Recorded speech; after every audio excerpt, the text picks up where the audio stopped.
ఒక పేద కుటుంబంలో పుట్టిన మనిషి, కానీ తెలంగాణ ప్రజల గుండెల్లో గర్వంగా నిలిచిన పేరు అందశ్రీ.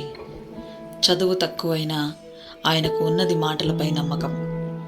ఆ మాటలతోనే ఆయన తెలంగాణ ఆత్మను పాడించారు. జయ జయ హే తెలంగాణ, అది కేవలం పాట కాదు, ప్రతి తెలంగాణ వాడి కన్నీటి గీతం, గర్వగీతం.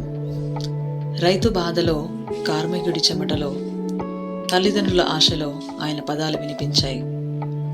2025 సంవత్సరం నవంబర్ 10న ఆయన మనల్ని విడిచిపోయారు.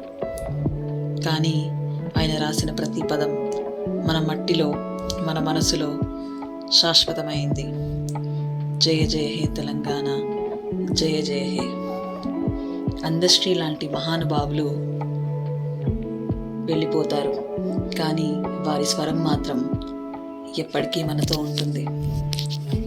జోహార్ అందశ్రీ.